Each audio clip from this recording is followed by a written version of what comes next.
Hello, and welcome to the SOC Centre's 8th Share Plan Symposium. The event is hosted by Baker McKenzie, and I'm Juliet Wigsaw, and I manage the SOC Centre at Zien Group. This is one of 9 presentations that will inform the 4 panel sessions at the in-person section of the symposium. This talk will be discussed as part of the panel on employee share plans in SMEs and private companies. Many thanks to Akshay Vaghela, who will shortly tell us about the uses and abuses of EOTs and the new EOT rules. This webinar has been recorded and you will receive a link to access the recording and a copy of the slide set. There will be ample opportunity to put your questions and comments to the speakers at the symposium on the 5th of June, and we look forward to seeing you there. Now, it's my great pleasure to hand you over to Akshay. Thank you, Juliet. Good morning, everybody. Thank you for joining. My name is Akshay Vaghela. I'm the EOT Services Director here at Dahl Clayton. Dahl Clayton, just as a brief overview, is primarily an employment law firm, but we also provide immigration law, education law, pension and trustee services, and last but not least, we also have an EOT practice, which was formed when we became employee-owned ourselves. Today, I'll be taking you through the EOT uses and abuses, and I'll also be covering the changes to the EOT rules that came through in the budget in October 2024. Next slide, please. So, the first point about EOTs and their uses is that they are a fantastic business succession planning tool, and they really do facilitate smooth business succession. Especially for companies that haven't actually got a succession plan in place. They may not have a willing third-party buyer or a management team that are looking to acquire them. The EOT really comes into its own in that sense because it allows vendors to crystallize an exit at market value. And in the sort of payoff period, so the 3 to 8 years that follow, they have the chance to build the management team, build that succession plan, and basically, put the business, it really focuses the vendors and all parties into pushing the business forward and making sure that succession and that exit was successful. Another thing is that they're also stress-free compared to a third-party sale or a management buyout, where you might have, other parties looking to drive you down on value. In EOT, the vendors are essentially negotiating with themselves and also with the trustees as well. They can be achieved fairly quickly. So, a straightforward EOT sale can be achieved in, a period of 8 to 12 weeks. We have had some, in our experience, we've had deals that have completed quicker, where there are sort of budget changes, incoming, or there's a tax year end approaching. But really, a really adaptable, flexible tool that you can mold and make work for any given business. They're also a extremely tax efficient exit. So we know that CGT rates have gone up recently, but with an EOT, it's one of the only opportunities to exit and pay 0 capital gains tax for the vendors. And what we tend to see is lots of businesses that have significant cash reserves.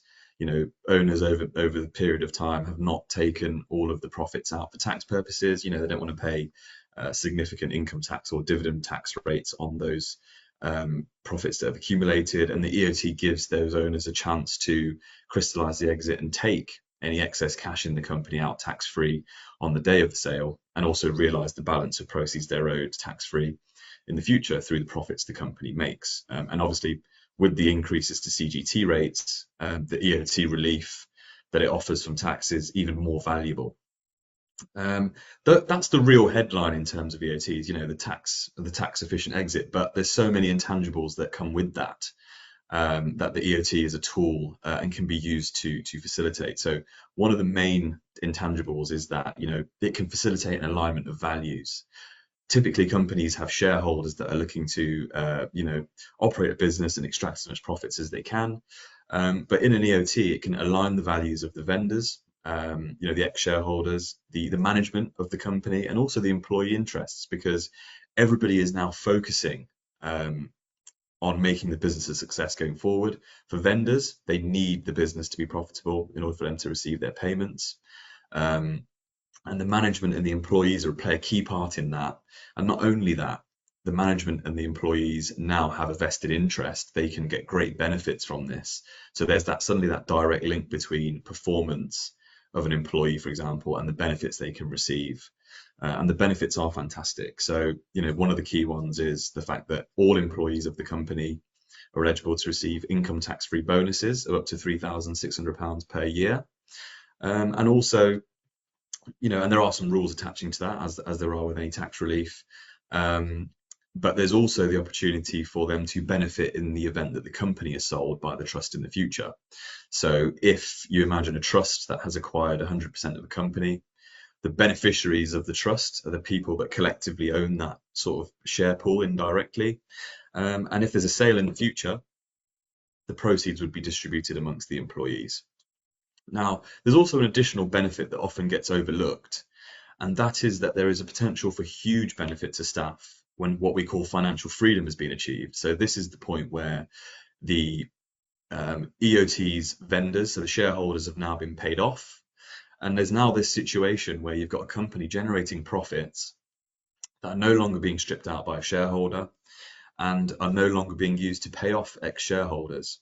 So what you end up with is a pool of profits at the end of each year that can now only be shared between staff or employees. So, to put that into perspective, I've personally tried to recruit a couple of individuals from employee-owned companies. One of them was receiving a tax-free bonus, which was equivalent to their salary, so 100% of base salary bonus, and another was receiving a tax-free bonus, sorry, not a tax-free bonus, a bonus, a discretionary bonus, which was again almost equivalent to their base salary. So the benefits can be huge, and that's something that's often overlooked, and it's a really good tool to explain to staff and employees when you're going into this arrangement. Aside from that, that leads to increased employee engagement and retention. People don't want to leave employee-owned businesses. They're getting a tax-free bonus, potentially discretionary bonuses on top of that. And again, that's a really good tool to attract future talent as well to the businesses. EOTs also preserve company culture. So the culture that made that business so successful is protected. If a third party buyer was coming in, they might want to make changes to that culture or implement their own culture, potentially, let staff leave or change the direction the business travels in. With an EOT, you're boosting that. And, it preserves the culture that made it great. And if anything, boosts it. And you also have that continuity in leadership. Often vendors won't leave the business that they've sold. They'll continue to be involved and ensure it's a success before they sort of part ways with it. It's also a signal to the business community and to the employees that, this is a long-term thing. It encourages a culture of long-term success and shared success amongst all staff, which is also really, really valuable. And, really what you end up with is a people-powered business. Everybody's aligned, everybody's pushing for growth, everybody's pushing to essentially receive benefits that they wouldn't have been able to receive had they not been in an employee-owned company. So those are some of the uses, and when an EOT is used well, these are the sort of things that can be achieved for all parties involved with that company. And with that, we'll go on to the abuses. So next slide, please. So before I go on to abuses, I just thought it was a good idea to make sure that it's not just abuses of the EOT legislation that make them go wrong. There are also other reasons, which are sort of listed on this screen, failure to comply with the tax legislation going forward. So, there are key requirements. The trust must retain a controlling interest of the company at all times. The company must continue to trade. The all employee benefit requirement must be adhered to going forward. And also the limited participation requirement, which is, really for smaller companies to keep an eye on. And that is that, not more than 40% of the overall staff base are shareholders above 5%. There's also, a host of other points there, overvaluing the business, which can put stress on it long term when it comes to sale. Poor governance, if the culture of the business wasn't quite right. If it hasn't been communicated to the staff properly, what the EOT is for them, what it means. And if there's a lack of understanding, you don't see that employee engagement. And also there have been scenarios where the exiting owner still continues to dominate the company over and above, the usual, recommended sort of level. So with that, let's go into the abuses. So next slide, please. So, it's an interesting point around abuses of the EOT because there's not a whole host of cases that you can look at. So, other abuses of tax reliefs, there's lots of cases. If you look into, entrepreneurs relief or business asset disposal relief, there's a whole host of cases as to what happened, how the relief was claimed, and perhaps it wasn't due. But really, with the EOT framework, what I'm going to go through now is how they've been abused in the past. So the first one really is an intentional overvaluation of the business to maximize tax relief. So previously there wasn't sort of any scrutiny or legislative requirement in respect of how the business should be valued, or who should be party to that valuation to agree the sale. And what an overvaluation does is it means that you're burdening a company with more debt than it can reasonably pay out in a reasonable time frame. And of course that puts stress on the business. It means that employees, are working towards funding these payments and making profits, but if the timeline is so long that they're not going to see the benefit from that, it's kind of an abuse, and it means that the vendors are really benefiting more than they should have. The industry rule of thumb is that, if a valuation of a business is undertaken before a sale and the cash flow projections indicate that it's going to take longer than 10 years to pay that off, then the likelihood is the business has been overvalued. The sort of sweet spot is usually 3 to 8 years. That's what we tend to see. And the other point really is that if the trustees agree to a sale at overvalue, they could be at risk of breaching their fiduciary duties to the beneficiaries, because then the trust is essentially acquiring something for more money than it should be. So that's again one of the key abuses. Winding the business down after the vendor clawback period has ended. So there's a period where the vendors are on the hook if there's a disqualifying event for the CGT that they didn't pay, and after that the trustees become on the hook. So I've had calls with prospective clients where they've said, look, what we're looking to achieve is a sale, tax-free sale, and then once they're off the hook, they want to wind the business down, lumber the trust with a tax charge it won't be able to pay, whilst they may have benefited hugely by extracting tax-free cash. It's very, very uncommon that this happens, but it is one of the abuses that was more accessible before the rules changed, as I will go on to later. We've also had, it's also possible to have sham EOTs, so EOTs that appear to be authentic, but really, the control remains with the vendor. And the trustee board perhaps aren't composed of people that are governing the trust the right way and maybe agreeable to a dominating vendor.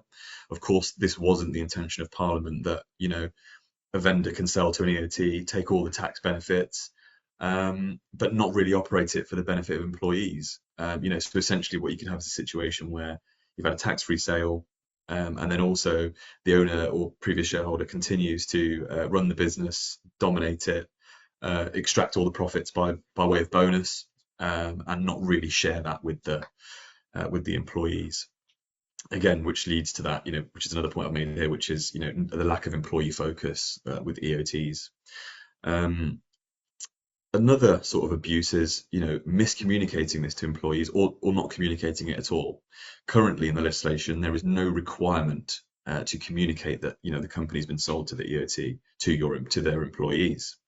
And not doing that, or if in theory it is possible to crystallize a sale to an EOT and not tell your staff about it, which again can lead to the points I mentioned about a sham EOT. Now, the sort of final point on the abuses is the manipulation of tax-free bonuses. Now, there are specific rules about how tax-free bonuses should be paid, and they should be determined by reference to the level of remuneration of a member of staff, length of service, and also the hours worked. So you can use a combination of those to determine the factors. But currently, there's no sort of policing by HMRC on ensuring that any sort of given company is adhering to those rules. So there's also another rule which states that you can't replace somebody's salary with the tax-free bonus. So if we take an example of a member of staff with a £30,000 salary, the company sold to an EOT, and after that their employment contract is updated to say, look, instead we're going to pay you 26,400 and the final 3,600 will be tax-free. Replacing salary is not something that's permitted within the legislation. However, with the lack of controls on that, it is absolutely possible.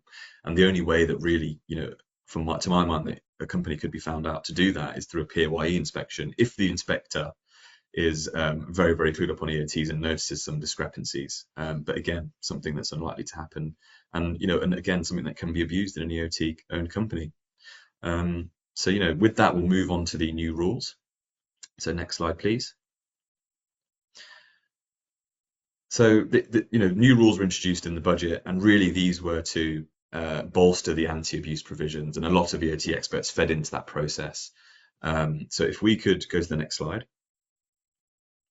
Thank you. So let's look at these new changes. So the first thing is that to talk about is the extended vendor CGT clawback period. So previously, a vendor could sell to an EOT, and providing there were no disqualifying events in the tax year of the sale and the tax year afterwards, they could then walk away scot-free if the company was disqualified or the trust was disqualified. That period has now been extended to 4 tax years after the year of sale, meaning that vendors have to sort of approach this with more care, have to make sure the business can continue for at least that period from their own personal interest. But really, it means that businesses have to be set up to continue to adhere to the rules, and vendors can't just essentially walk away after 2 years with some tax-free money scot-free if something goes wrong. There's also a residency requirement now for all trustees to be UK resident. Typically, what we see is a limited company being the trustee of the trust, with a board of directors that basically collectively acts as the trustees of the company. In the past, you could have a offshore trustee. This meant that the company could be sold by that trust at a later date and avoid capital gains tax in the UK. That would now be a breach of the requirements, and all trustees need to be onshore, essentially. There's also a trustee independence requirement.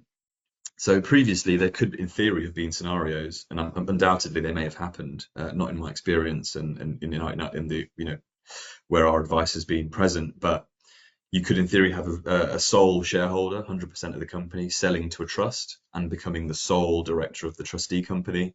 And essentially, whilst there has been a sale, the control of the company hasn't changed, because the same individual or individuals are on the trust board and controlling the company as a shareholder at the end of the day.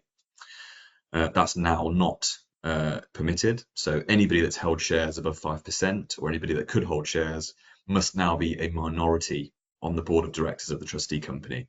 So non-vendor trustees are now the majority on the trust board, and that means that that control has definitely shifted away from the previous vendor.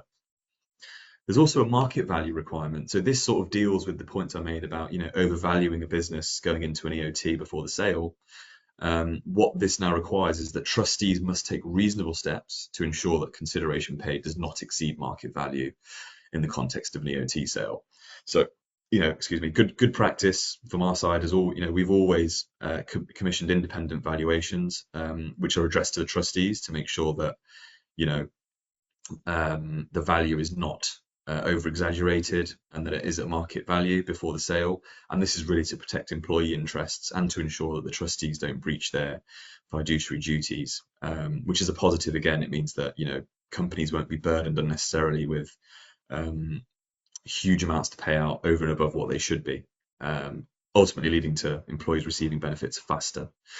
Also, it is common to charge interest on deferred consideration. So vendors can charge interest on the amounts they haven't received yet from the company. HMRC have now included in the legislation a point to state that if there is interest charged, it may not exceed a commercial rate. So we see lots of businesses charging base rate plus 1%, 2%, or 3%, and some businesses deciding not to charge any interest at all. But the point is that's now sort of a requirement that it's at a commercial rate and not above that. Advisors will lots of advisors will remember that previously, when companies make distributions to or contributions to fund vendor debt, you'd have to write you'd be relying on a HMRC concession. Lots of advisors would also write non-statutory clearances to HMRC just to confirm the position that by the company funding payments on behalf of the trust to pay the vendor off, that they are not dividend distributions to EOTs. That has now been written in the legislation, which is welcomed by experts and reduces that sort of administrative burden in setting these arrangements up. There's also increased tax-free bonus flexibility now. So company directors can be excluded from tax-free bonus payments, something that was not previously possible. This really benefits those smaller companies where, you've got a sort of, a smaller bonus pot, but due to the rules, you would have had to include your directors. Now, that's not required. It's still at the company's discretion. So, the board of directors of the company, the trading company, can choose to exclude themselves or continue to be included in tax-free bonus payments without breaching the all employee benefit and equality requirements. There's also now a requirement for more information to be provided on the disclosures within tax returns where EOT sales happen. So, it's now HMRC now request that the name of the trust, the name of the trustee company, for example, and the number of employees is also submitted as part of the claim for relief, which means that they're clearly, starting to look at these things slightly closer than before, albeit it is still a self-assessment disclosure. Now, before I go on to the final point, really what we're seeing is in the changes is that these changes are to bolster the anti-abuse provisions built into legislation to make sure that vendors can't, sell for overvalue. They can't walk away scot-free if something's going to go wrong. So they have to have a longer-term view on things, and also that they can't remain in control of an EOT-owned company after a sale. The final point I want to mention is that the budget also saw significant changes to capital gains tax rates, business asset disposal relief rates, and also IHT legislation, which means that the EOT, all entrepreneurs have been penalised by those changes essentially, but the EOTs are shining light. Despite the increases in CGT from 20 to 24%, despite the increases in business asset disposal relief from 10% is now 14% on the first £1 million of gains. That's going to change again in April to 18%. The EOT offers that tax-free sale alternative. So in all of this, the EOT has become more of a valuable option, and all vendors should at least consider EOTs as an option for them. So with that sort of concludes the summary of rule changes. So I think we can go to the next slide. So just to sort of round off, I would like to thank Juliet and the team at the ESOP Centre and all of the ESOP Centre members for their support and hosting this presentation. And the next slide, please. And obviously, thank you for listening, and we all look forward to seeing you at the Share Scheme Symposium on Thursday, the 5th of June, where I will be a panelist. I've been Akshay Vaghela. Thank you very much.